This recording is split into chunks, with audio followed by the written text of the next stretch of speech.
Good afternoon, good afternoon. My name is Tim Chapin. I have the honor to be the Dean of the College of Social Sciences and Public Policy here at Florida State University. I cannot believe we've got this turnout on a Thursday afternoon of the first week of classes. This tells you what a special college I have the honor to lead and what a special university I have the honor to be a part of. I want to welcome you to our talk tonight on behalf of Florida State University and the college, as well as the Center for Global Engagement. This is part of the college's long-running Shepherd Broad Lecture Series, which was funded by a group out of Miami called the Shepherd Broad Foundation, aimed at exactly the purpose today is about, bringing international issues to diverse audiences to help raise global awareness and global understanding. I'm particularly proud, this is my 26th year at Florida State University, and one of the reasons that I love this university is we're a local to global university. The college is home to the International Affairs Program, which is, I believe, the second largest in the college and one of the larger ones at the university. We're home to the World Affairs Program, which is the Model UN competition group that travels the country and competes against the Harvards, the Virginias, the Georgetowns, and beats them year after year after year. We're also home at the university to the Center for Global Engagement that does so much for our international students, but also raising awareness about cuisine, culture, language, and so many other things that are near and dear to this university and promote the university as a global institution. We're also home to FSU International Programs, which is a remarkable opportunity for students to travel abroad. I saw Interim Director Lou Blenman earlier. I said, how many students do we send abroad every year? And it's over 2,000. Year after year after year of FSU students that go into the world, expand their global identity, expand their global understanding. This university is about being global because that is not just the now, but very much the future. So we're proud to be part of the global brand at FSU. Before I introduce our speaker, let me tell you a little bit about how the evening's going to go. I've got a few remarks at the front end, and I'll be brief, I promise. I'm then going to introduce President Francis and ask him to come up, and he's got some prepared remarks. And you'll notice we've got a wonderful setting here in which we're going to do some Q&A with the audience. We've got microphones at either side. When we get to that point of the program, we'll invite you to come forward, ask questions of President Francis. I would ask you when we get to that point, and I'll remind you when we get to that point, to please be crisp to your question. I'm sure there'll be lots of them. And let's show them the Seminole spirit, the Seminole pride, and the Seminole respect that we expect of all of ourselves as we get into the Q&A session. Now, let me talk a little bit about the friends that we need to thank for tonight's event. First of all, I need to make sure I thank Dr. Miriam Sheikh, who is a graduate of Florida State University. She received her PhD here. She is the communications director for President Francis, and she is the one that very much made this event happen and opened his eyes to the power and the specialness that is Florida State University. I need to also thank Dr. Steve McDowell, who works in the Provost's office and oversees international initiatives. Steve, your friendship and leadership in the international space are so deeply, deeply appreciated. I need to make sure I thank, because events like this, I get to stand at the podium and pretend like I did all the work when in fact all the work was done by people like Kevin Olson, Chantel Filler, Max Rodriguez, and my Chief of Staff, Tanya Guilford, to put an event on and to host a distinguished visitor like President Francis. So we've got a special day ahead of us, or a special evening ahead of us. I also want to make sure that I thank the Provost, Provost Clark, for attending, and his wife Liz, and the First Lady, Dr. Jay Vardakar, for being here as well. They've just, many of us back from Dublin for a wonderful week over there, except for one little thing that we're not going to talk about tonight. But we had a spectacular time building FSU's global relationships in Ireland, meeting with educational institutions, business leaders, nonprofits, to make sure that we're telling the FSU global story. Now, let me make sure I hold up the value and the importance of what we're going to be talking about tonight. President Francis is going to be speaking about climate change and sea level rise. This is the defining issue of our species at this time in our species history. And he's going to be speaking with you about that tonight. And we're thrilled that he's engaging in this topic and welcoming questions about that topic. Climate change and sea level rise will affect every one of us, and every one of you, and your kids, and your grandkids, and so on. This is a defining time, as I say, for the species. It is domain agnostic. If you're a sociologist, if you're a metals scientist, if you're a public health person, a doctor, a nurse, a lawyer, this will impact you, the work that you do, and the life that you live, and the communities that you raise your family and celebrate with friends. So this is important, serious stuff, and we're thrilled that Dennis Francis, His Excellency, is going to be speaking with us tonight. So now, let me introduce him to you. President Francis is a 40-year diplomat for the beautiful and amazing country of Trinidad and Tobago. He was elected president of the 78th session of the UN General Assembly last fall. He is about to complete his one-year term in that role, and it is an essential leadership role because it leads the General Assembly, helps them tackle the pressing issues of the day, brings together very diverse viewpoints on a whole array of issues, some of them easier to address than others that are very, very impossible to sort of solve quickly. He is a graduate of the University of West Indies in Jamaica and Johns Hopkins as well, where he got his master's degree. He's a distinguished scholar. I would tell that I've had the honor to have a bunch of time with him the last 2 days. He is thoughtful, he is caring, he is insightful. There is great wisdom, great hope, and great ideas that we're going to be hearing about from His Excellency. Let me now proudly introduce President Dennis Francis.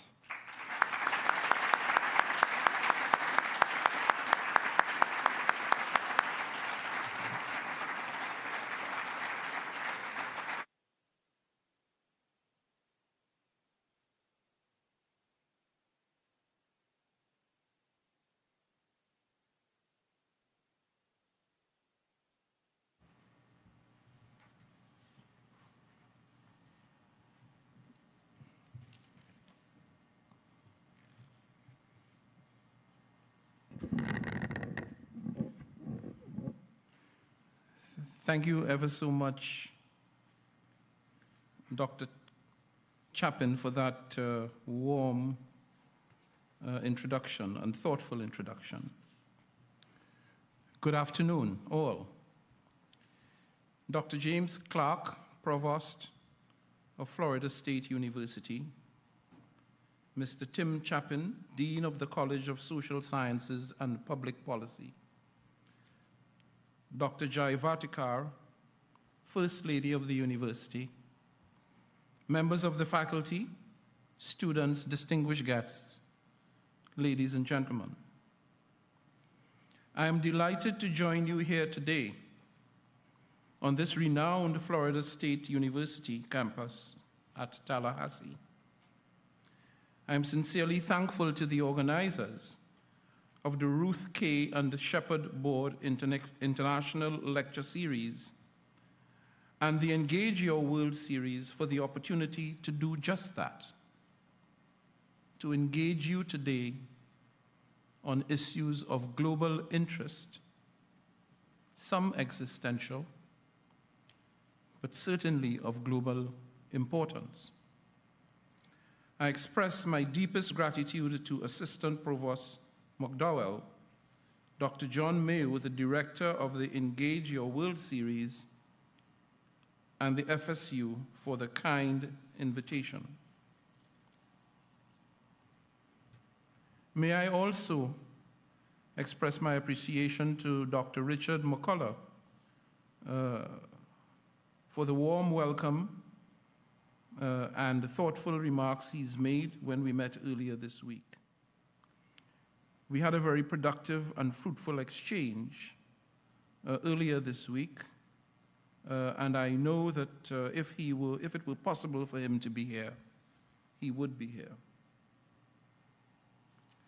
I think you already know, because it was said by the Dean in his introductory remarks, that I have the privilege of counting among my delegation one of my colleagues, Dr. Miriam Sheikh, who's sitting up front. Miriam, would you stand? Who's a national of Pakistan.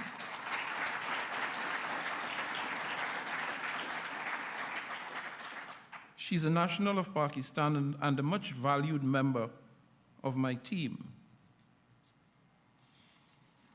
Miriam is also a graduate of this institution. And so it should surprise no one that Miriam has an association with the pursuit of excellence, because that is what this institution teaches.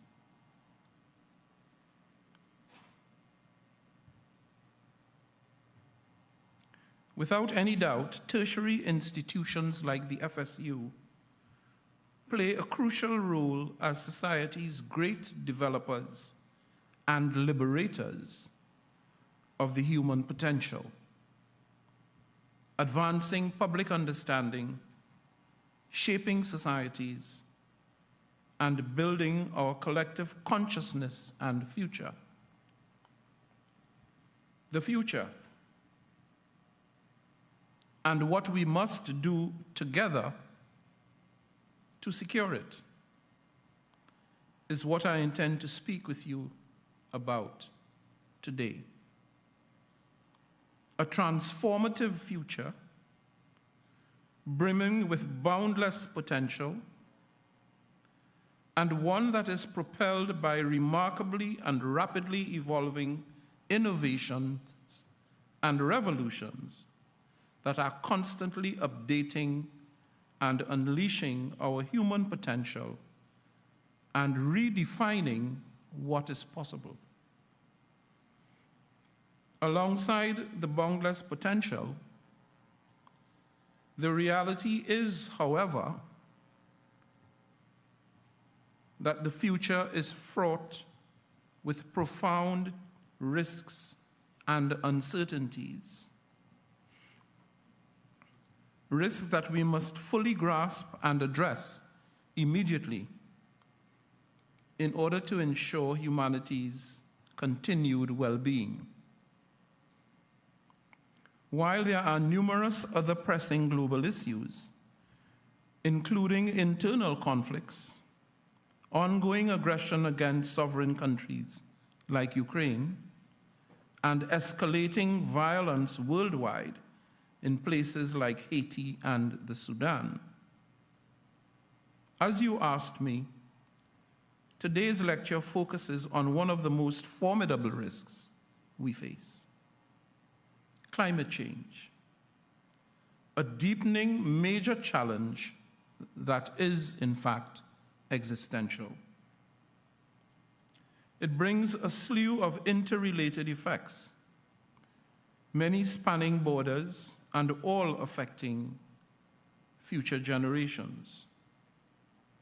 Our actions today will determine not only the average global temperatures. What we do and what we do not do will heavily influence weather patterns, biodiversity, the frequency and intensity of natural disasters, agricultural output, and food security. Importantly, if we do not seriously examine the way we live, our habits and lifestyles, that will even dictate whether entire ways of life will continue to sustainably thrive or die away. But that will determine our survival. Living up to the promise of the Paris Agreement by honoring those commitments and pledges is our best hope of staving off the worst of the impacts, and more importantly, keeping global temperature rise below the 1.5 degree pre-industrial levels. Some of you might note that I'm wearing the pin. It says 1.5 degrees. Because the Paris Agreement specifies that our best chance of coping with the effects of climate change is to ensure that the ambient temperature of the atmosphere of the Earth does not rise above 1.5 degrees above pre-industrial limits. It is a goal close to my heart, quite literally. And I have taken to wearing a lapel pin advocating atmospheric temperature increase of 1.5 degrees well before I assumed the presidency of the General Assembly. And there's a reason for this. There's a reason for this. The reason being that the 1.5 degree limit threshold is absolutely critical for small island developing states and low-lying coastal areas all over the world. I come from a small island developing state in the Caribbean, Trinidad and Tobago. And we are in a sea of small island developing states. I cannot remember the count, but we are not the only ones. You also have the Pacific Island nations and places like Fiji and Guam, which are also small islands that are literally, quite literally, on the front lines of climate change and sea level rise.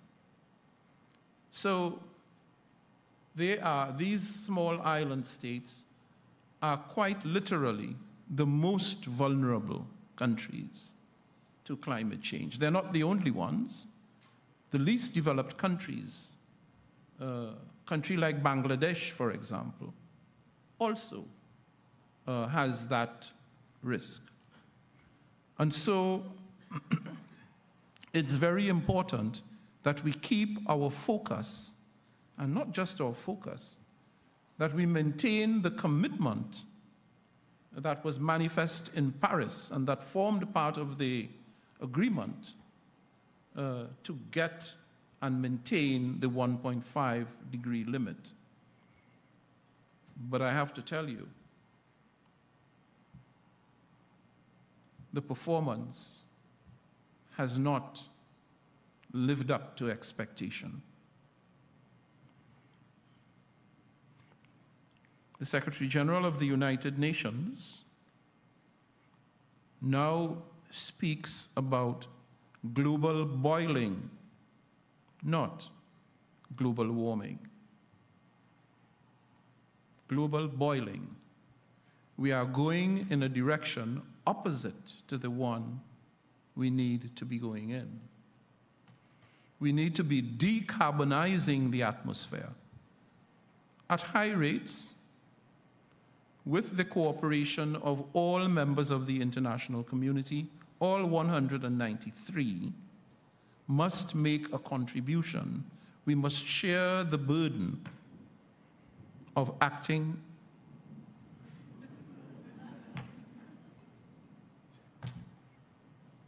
That's saying it all. It's saying it all. But we need to share the burden and the responsibility of acting in ways that will save the planet and will save the civilization that we built. What would be the point of our forefathers having sacrificed so much so that we can live comfortably, but then it's all gone because we failed in our duty to nurture and cultivate it, to save it for the next generation of humans? What would be the point?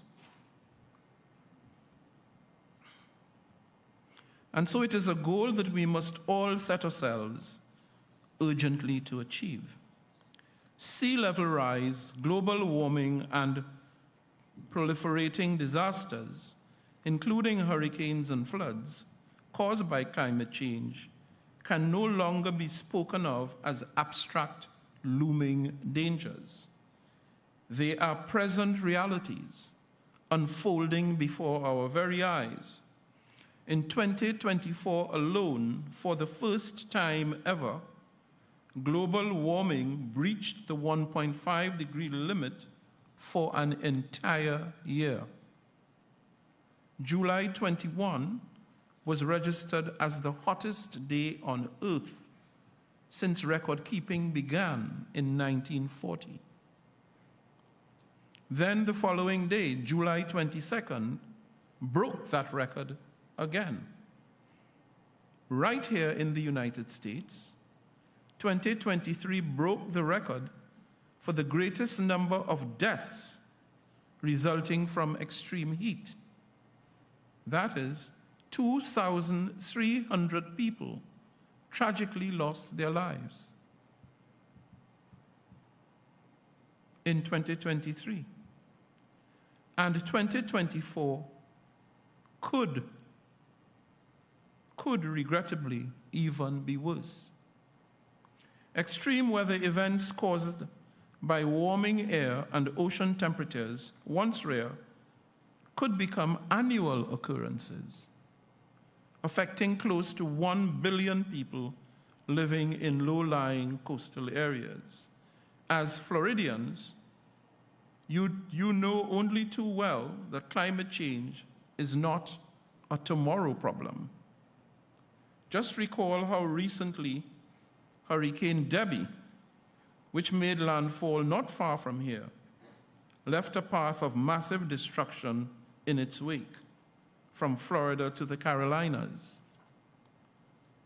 It was another stark reminder of how torrential rains can trigger flash flooding and storm surges.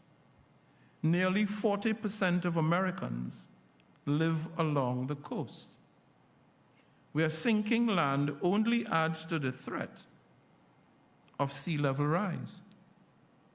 For the populations of small island developing states and other low-lying coastal zones, like those in the Caribbean, no issue is more pressing or consequential than sea level rise.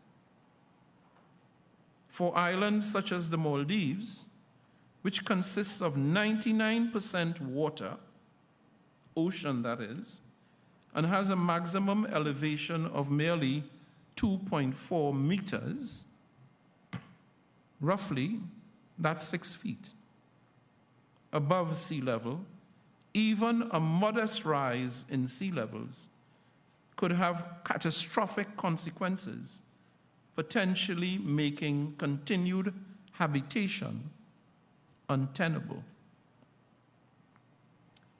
In fact, the situation is so dire that in some parts of the world, in the Pacific region in particular, some of the countries there have already concluded agreements with third parties to take their populations if their land should be submerged beneath the sea. Stop for a moment and think about the consequences of that. Culture and heritage lost, national identity lost, issues around the legality of what happens to your submerged land. These are important questions. Starting over in a strange place.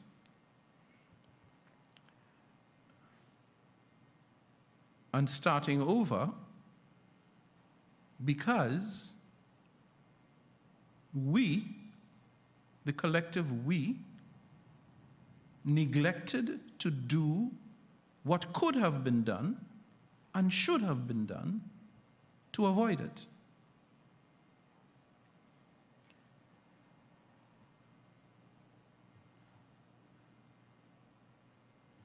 In coastal states such as Brazil, from Brazil to India, sea level rise could abruptly force millions of people to relocate, creating new population flows, which itself is a challenge, and intensifying competition for already scarce resources.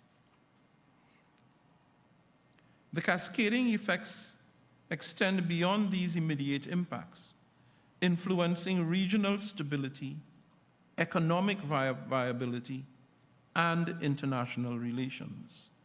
Addressing them, therefore, requires a multi-pronged approach, combining urgent climate action to mitigate sea level rise with strategic planning to manage its unavoidable consequences.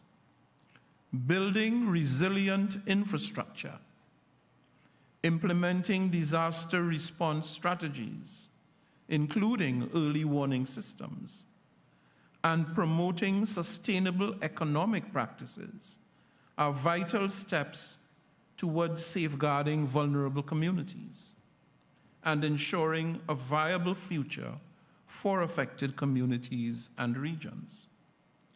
No less important is implementing effective adaptation measures, inclusive of comprehensive policies that addressed forced migration and displacement due to sea level rise and associated sudden onset and slow onset disasters. Friends, at a broader level, we need to maintain an unrelenting and uncompromising devotion to truth. What a strange remark to make in a place that is the fountain of truth. It's what universities do. They create new knowledge, scientific and other knowledge. They create new truths. Not parallel truths. Doesn't exist. We have a name for that. You know the name. So these are not parallel facts. These are facts. To succeed, we need a full-on global coordinated effort. In particular, to push back on the rampant misinformation and disinformation campaigns maliciously spread by those who seek to cast doubt on obvious science-based realities relevant to addressing climate change. And we know very well that this pattern of denial is not new. Just as the tobacco industry once manipulated or outright rejected the scientific evidence linking smoking to cancer, today we see similar tactics motivated by self-interest in relation to climate change. These actors downplay the urgency of climate action. They deny the impact of fossil fuel consumption and excessive carbon emissions, and disregard rising sea levels, even as communities are at imminent risk of relocation. Just in June, it was reported that communities along Panama's Caribbean coast have begun relocating in response to the danger of sea level rise. There are those who deliberately and knowingly dismiss the need for climate action, even as people and our planet continue to suffer the devastating consequences of natural disasters caused by or made more virulent through human activity. These campaigns do more than just mislead the public. They undermine effective policy making, delay the adoption of sustainable practices, and compromise international efforts, including on many occasions causing disunity among countries at the United Nations itself on efforts to address climate change, global warming, and sea level rise. It is imperative, therefore, that we confront these falsehoods with facts and informed discourse in order to ensure that policy decisions are informed by science and evidence.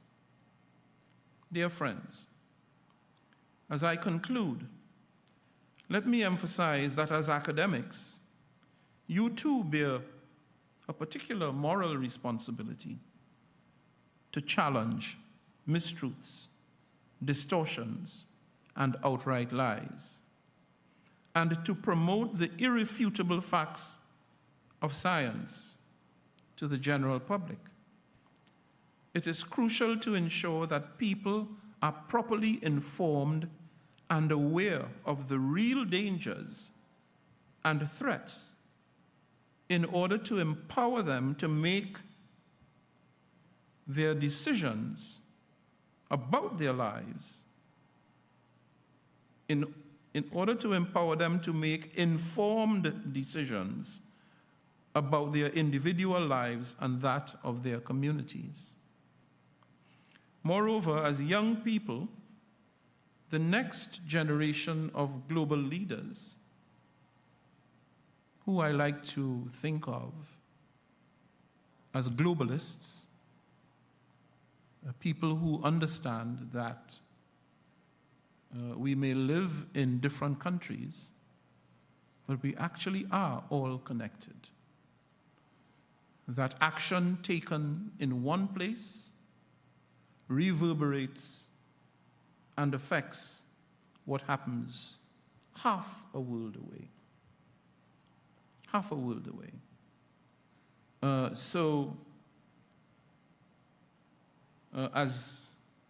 As global thought leaders and globalists, the responsibility will rest on your shoulders to take decisions and to take action on some of these pressing global issues, because we are not going to solve climate change tomorrow. Anyone who gives you that impression is misguiding you. This is going to require a commitment and the will to stay the course for some time. It is going to require us to re-examine our lifestyles, how we use resources, the extent to which we can incorporate green energy in our energy mix so as to minimize the amount of carbon we introduce into the atmosphere. But as gloomy as it might seem, and I'm not a purveyor of gloom, I like to think of myself as a realist. You cannot, and we will not be able to react to the problems that confront us unless we take a very realistic look at what those problems are. We have to be realistic. So as a realist, I can say to you that we have witnessed some encouraging steps, such as the capitalization of the Loss and Damage Fund at COP28 in Dubai last November in the United Arab Emirates. I am hopeful that leaders will build substantially and meaningfully on the progress made at COP29 in November this year in Baku, Azerbaijan. In all our efforts, it is especially crucial to heed the unique risks faced by countries in special situations, those most poor and most vulnerable to the impacts of climate change, who contributed the least to the problem of climate change. Climate change is, in fact, a developmental crisis. It's not just about the weather. It is about much more than the weather. It's about quality of life. It's about our rights as human beings to have access to safe, potable water, which incidentally we are running out of very fast. Very fast. You know, there was a point in time when we thought that there was an infinite supply of water. No such truth. Water is becoming a progressively scarce commodity. I'm saying this to you to sensitize you, to start making these small changes in your personal life now. Be careful of how you use water.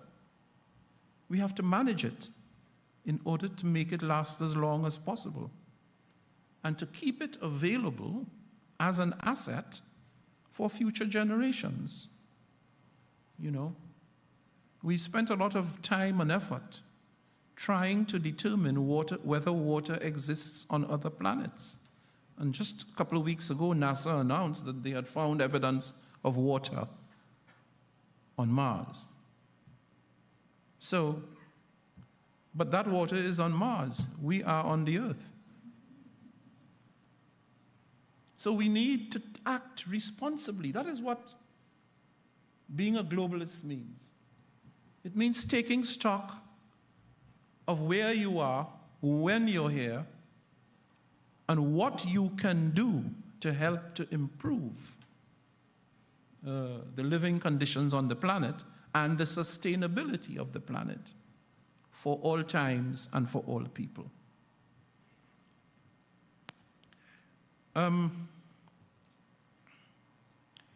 In that regard, the least developed countries, landlocked developing countries, and small island developing states deserve our full attention and support.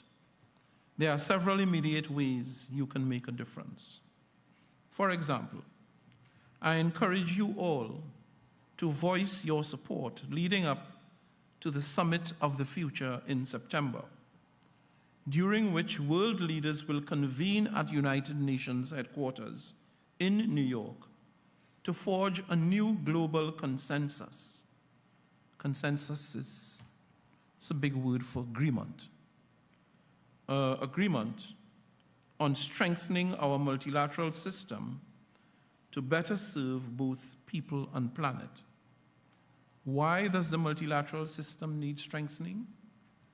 Because in recent years, it's not been possible to deliver decisions, important decisions on many of these issues.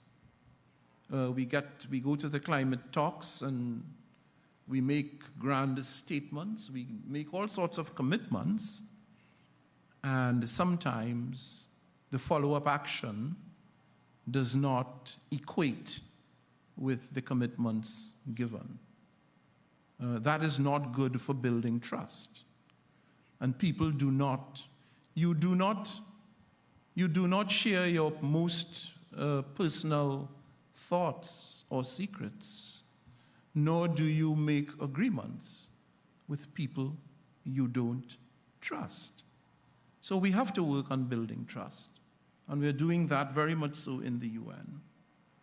I'm also delighted to inform you that following the summit, the General Assembly, at my initiative, will convene a high-level meeting of heads of state and government on September 25th to tackle the challenge posed by sea level rise. This has never before happened in the United Nations. Sea level rise was not on the radar. Climate change, yes, but people got so consumed with considering the implications of climate change that not a lot of attention was given to sea level rise. And so it's time to change that, because it too is an existential threat that will impact almost every country in the world, large and small. Indonesia, Thailand, Japan, countries in Africa, the Caribbean, the Pacific, It's just extraordinary.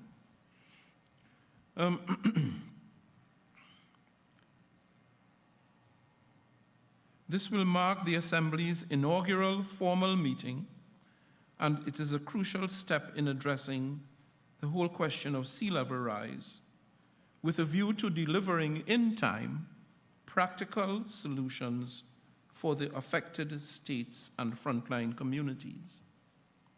These events are critical in raising the international profile on sea level rise and enhancing international collaboration to mitigate and adapt to these risks. You can also support our cause by joining my Choose Sustainability campaign and the Act Now campaign initiated by the United Nations. I'm donning a pin, this one. This is a sustainability pin. Because in April of this year, we decided in the General Assembly to host something called Sustainability Week. We wanted to raise public awareness about the urgency with which we need to address and promote sustainability as a viable strategy for stabilizing global climate, reducing the pace of biodiversity loss. You know, when you talk to the fishermen, often they tell you the fish are getting smaller and smaller, and some species have disappeared.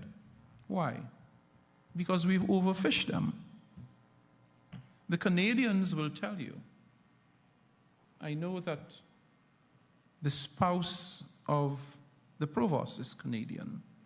I saw this for myself in the Maritimes. They had a thriving cod industry in Canada. Dynamic, thriving cod industry doesn't exist in the same way anymore because we've overfished it. We did not address the issue of sustainability. And so I'd like to challenge all of you to join the Choose Sustainability campaign, because that is going to make a contribution to our longevity on this planet and to addressing some of the challenges we face. Both initiatives are instrumental in influencing all stakeholders, including you, to make decisions that secure a sustainable future.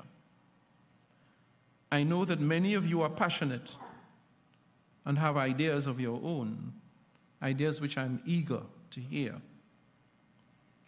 With this, I eagerly anticipate learning of your insights, and I am happy to address any questions you may have about how to stabilize our climate and to drive further progress across the 2030 Agenda for Sustainable Development, our blueprint, the blueprint of the United Nations to achieve peace, progress, prosperity, and sustainability for all peoples,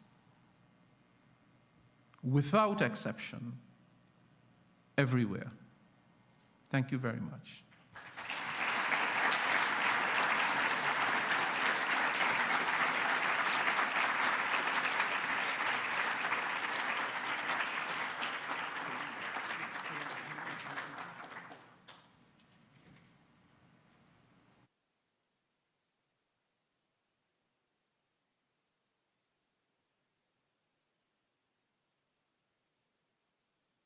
That.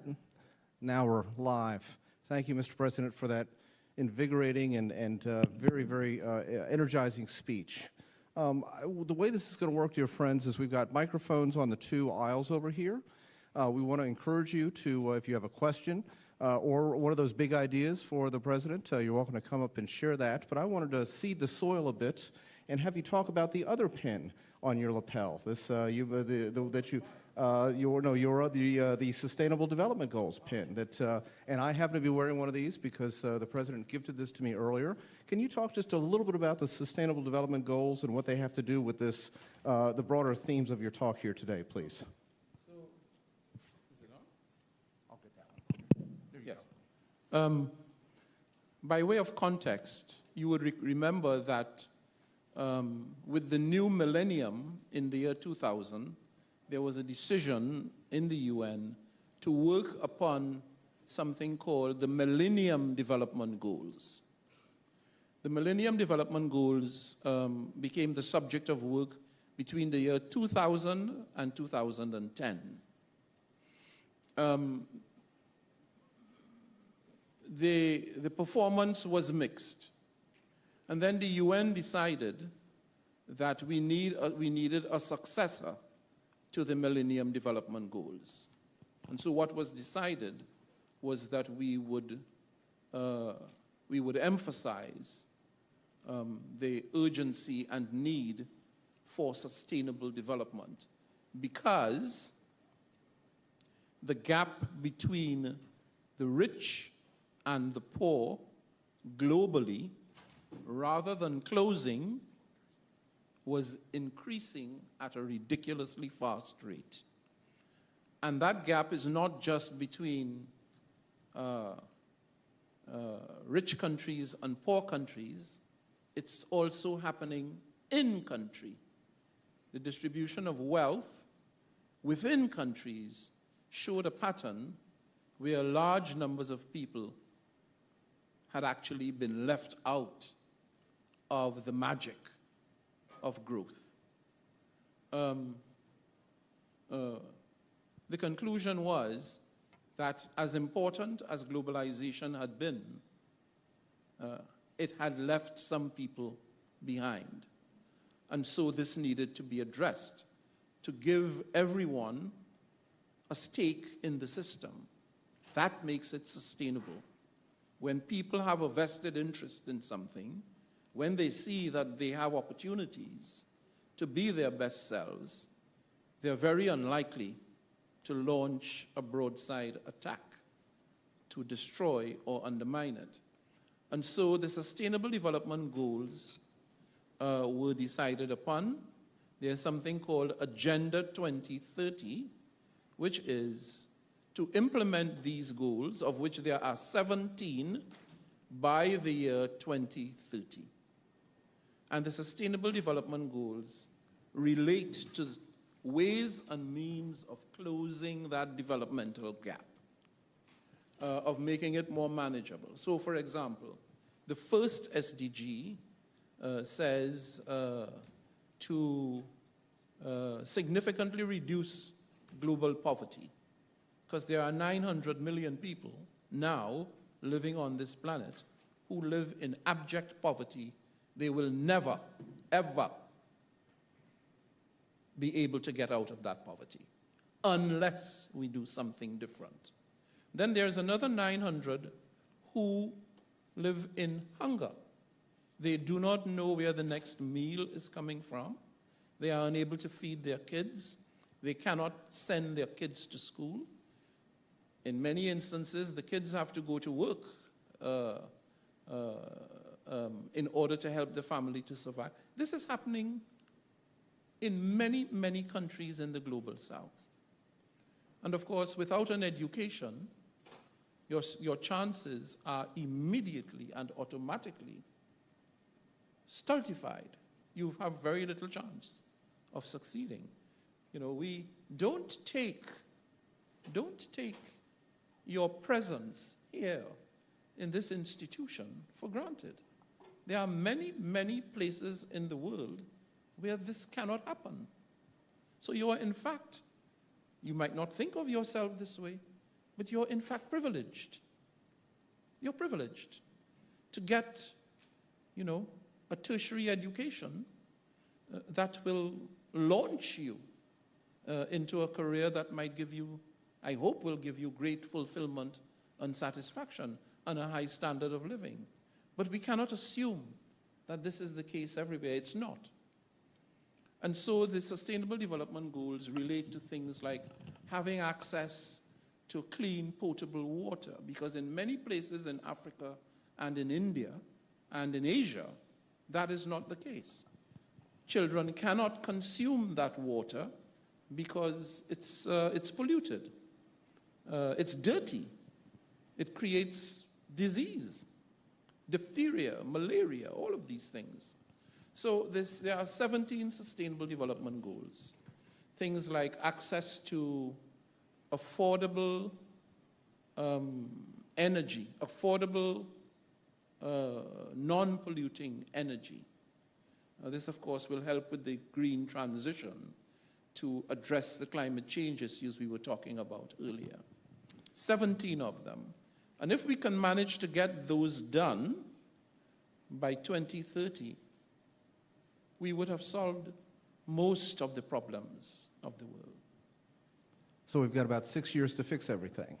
I'll say with a smile. Yeah, with the goals. So it was 10. Yes, right. But now, because the goals were agreed in 2015 to be delivered in 2030, but we've had setbacks, COVID. Many economies were locked down. After COVID, we've had war, we've had inflation, we've had a confluence of crises, cascading crises, one after the next, that has made the situation somewhat difficult. And so we are way behind now on the Sustainable Development Goals. But as the UN, we are very committed to this because it is the way to lift people up, to give them hope, to be their best selves, to ensure that all of humanity enjoy their inalienable rights as human beings, their human rights, to ensure that women are invested, not are invested, but that society recognizes that women have equal rights and ought to be. Do you know? Mr. President, I'm going to give you one more minute. We've got a bunch of questions for you. There's a statistic. Well, you asked me the question, so you got me.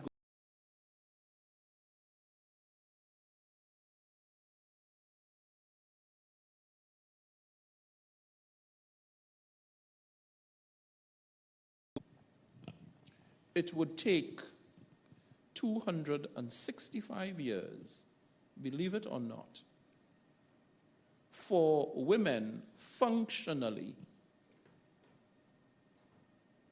to have the same rights as men. Think about that for a minute.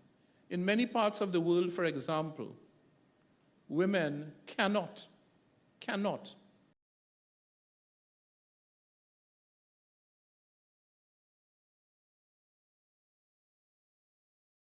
spouses should die, they cannot inherit their spouse's property.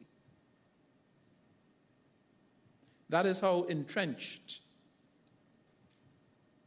the discrimination is. We've made a lot of progress, but we still have a long way to go. Still have a long way to go. And of course, spousal abuse and domestic violence continues to be a major issue across all countries and at all levels of society. It accounts for an enormous level of expenditure in hospital and care facilities because women are being abused.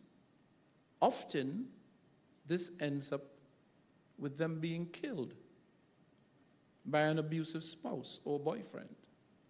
So it's high on the agenda of the UN because this is a real problem that confronts society at all levels, big countries and small. And so I'll shut my mouth now and allow you.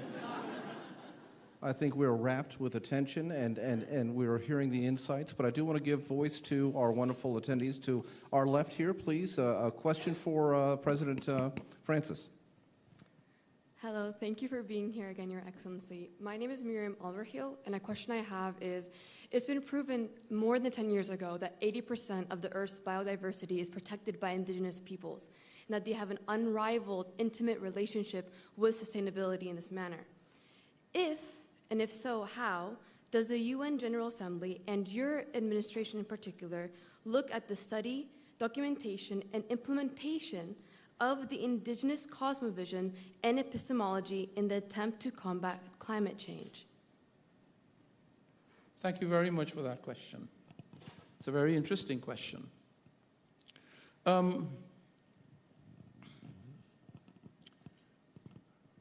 I had a visit, I think about maybe 6 months ago, from a representative of the indigenous peoples of Colombia.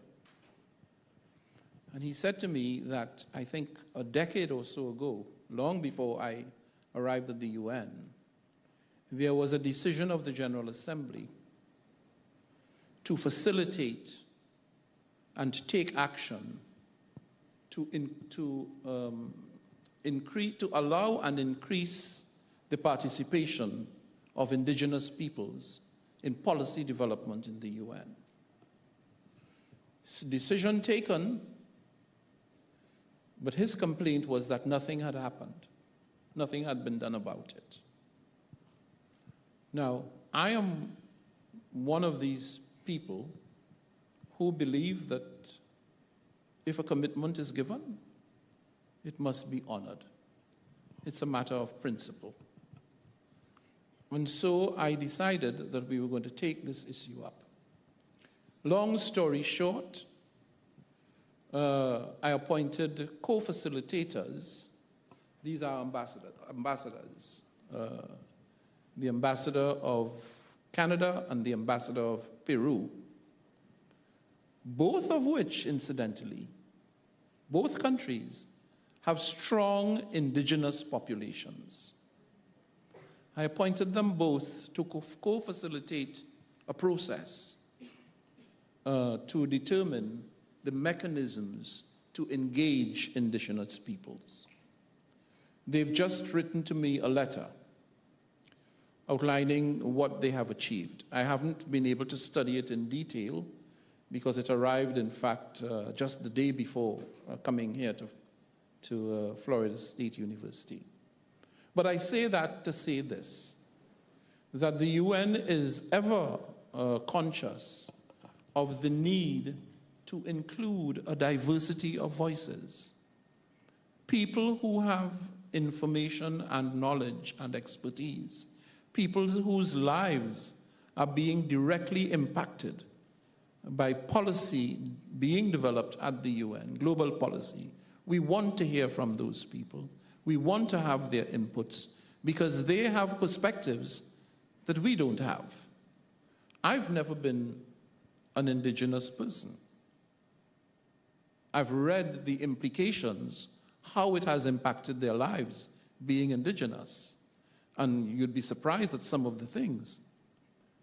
But getting that input has to come from that community.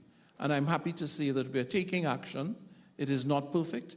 We're taking action in order to facilitate and encourage the broadening of that kind of dialogue so that policy is informed by the reality on the ground. The best policy you have must address the issues, the salient issues that confront these people. And so that's what we are doing. So thank you very much for the question. Wonderful question. Thank you. We're going to go to the other microphone, please. Thank you, Your Excellency. My name is Sarah Hampton. So nuclear power has both decreased and increased in popularity among world leaders, nations, and citizens. Should states continue to invest nuclear power as a meaningful alternative to coal and fossil fuels, despite its high cost of building and general education requirements? The nuclear question. And I'm the son of a nuclear engineer, so I'm interested to hear your answer. Yes. No, am I. I'm not a nuclear engineer.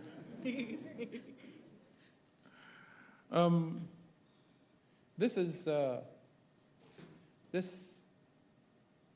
a big discussion in the UN, nuclear power. Now, the fact is that there are many important domestic uses, practical applications of nuclear power.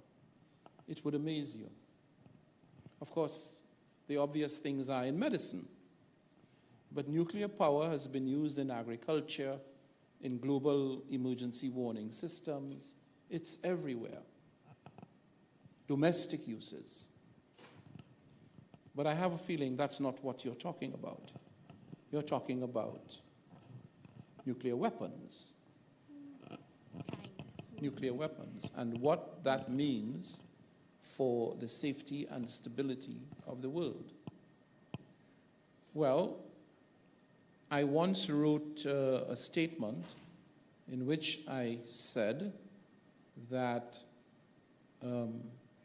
escalation of nuclear weapons breathe escalation. Because the theory is, you see, the theory is MAD, mutually assured destruction. MAD. Think about it. If destruction is mutually agreed, what's the point? What is the point? We're going to destroy each other. What's left? Nothing.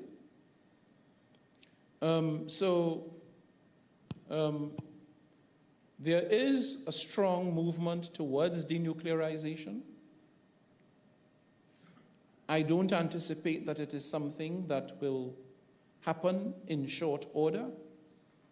I can tell you that the long-term safety and security of the world is for denuclearization to take place. Now, we do not have, unfortunately, we do not have good examples. Because guess what? Ukraine gave up its nuclear weapons voluntarily about 10 years ago. Perhaps if they had kept it, they would not have been invaded. Perhaps. We do not know. And so this is the theory. The theory is deterrence, that it deters aggression on the part of other states. But then you get into a race. There's a counter at the UN. We count it. I think it's malfunctioned. But it's very, very chilling to stand in front of that machine and watch it count the amount of money being spent by the minute on securing nuclear arms. It's shocking. Shocking. And then you compare that to what is being spent on sustainable development, and you realize where the priority lies for many countries. Nuclear, I had the good fortune to visit Japan earlier this year. And I met and spoke to a lady, an elderly lady. She was 88 years old. She was a child when the bomb was dropped in Hiroshima. And she remembers. She's devoted her entire life to traveling the world to stop the growth of nuclear weapons. And I've seen the photographs, the devastation, the harm, and the damage that it does, not just to structures, but to human beings. The thousands of maimed people. And I can just imagine the mental and psychological scarring that takes place. This cannot be in the best interests of humanity. It cannot. It might be a good short-term defense mechanism, but ultimately it creates real problems for civilization. Beautifully said, beautifully said. I'm going to keep us moving here. Our next question, please. I do believe you are genuine in your goals for humanity. However, I must admit that the UN feels like a distant entity for the people in our communities. So how can we unite the people of our communities and the UN to fight climate change together? Well, let me say this first of all. The UN is an enemy of no one. No one. In fact, the role of the UN is to bring the enemies together. for a dialogue, because our philosophy is that conflict and wars cannot be solved by shooting at each other. You need to sit around the table and talk and negotiate. With respect to the more substantive question that you asked about how the UN is working, for example, we are having the Summit of the Future coming up this year in September. The UN convened a special meeting in Nairobi, Kenya in May of this year in order to allow civil society, groups and individuals to make an input, to make a contribution to that conference. Because we know that there is a body of work and knowledge that has been created by these organizations working in the field on these very problems for decades and decades. The UN makes no pretense about having a monopoly on expertise. We seek it where it is. It's one of the reasons, for example, that the Secretary General, because of course in 2024, we cannot deny the increasing power and relevance of artificial intelligence. But as productive as it is, there are aspects to it that can be challenging and create risks. So the Secretary General, in his wisdom, knowing that the UN will inevitably have to deal with AI, which it is doing in the context of the Summit of the Future, appointed a high-level global team to advise us. And that team includes scientists, ethicists, psychologists, anthropologists. It's the best of the best from across the world in order to get those inputs as guidance for how can we best harvest the promises of AI, but without unduly exposing society to the downside risks that could in fact divide the society. So go up on the website for the Summit of the Future. In fact, if you want to become involved, there's something called Action Days, the Saturday and Sunday. I think it's the 20th and 21st. Saturday and Sunday, it's all devoted to young people. Go up on the website, you'll be able to contribute to the discussions remotely and make your voices heard. Because we want them, we need them. You are tomorrow's leaders. You have insight, and we value that insight. Mr. President, we have time for one last question over here for this young lady, please. Hello, my name is Aura Cha, and my question is, as the UN President, what do you do for the children who need clean water? What do I do For the children of? Something about clean water? What do you do for the children who need clean water? Thank you. A great closing question, Mr. President. Yes. Well, as I was saying before, we are running out of water. We need to manage water wisely. The agency that deals with children's issues is called UNICEF. And UNICEF has offices in several countries. They've got regional offices, and then they've got offices in individual countries. And they develop programs to address specific issues regarding children in those countries. Someone just sent me an article. The head of the United Nations Environment Program just sent me an article today. The thrust of the article is that climate change is actually undermining the human rights of children. because they are having to grow up without, in many cases, a safe and potable supply of water. And because with the flooding and extreme climate events, they have to be kept out of school for a rising number of days each year. So we are trying, first of all, to teach kids and their parents, but you know, as a matter of strategy, it's wise to teach the kids first, because then the kids take the lessons home to their parents about how to wisely manage water, not to waste it. In many, many parts of the world, drought is a reality across Africa right now. They do not have sufficient water. People are dying due to drought, including babies, young children. It's something that we are continuing to work on to ensure that the humanitarian agencies, the people who are responsible for assisting and supporting populations in distress, that they get the needed help and support that is necessary.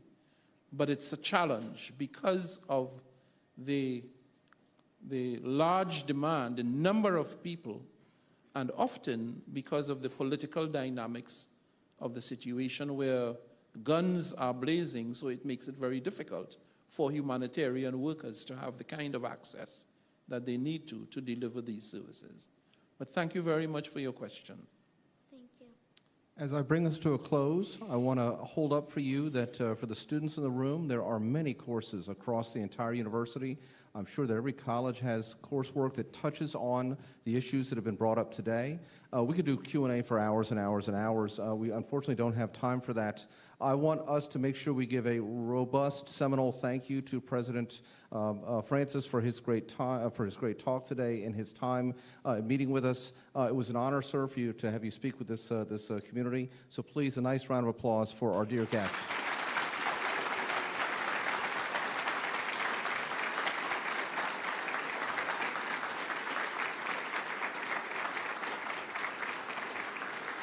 And President Francis, you as I've got to know you the last day, you're very much an optimist. You believe in the future.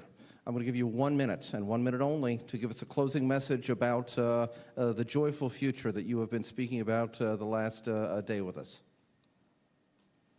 Create your own future, or at least help to create a future in which you can take pride by acting as responsible global citizens, understanding that you have a capacity to bring about change.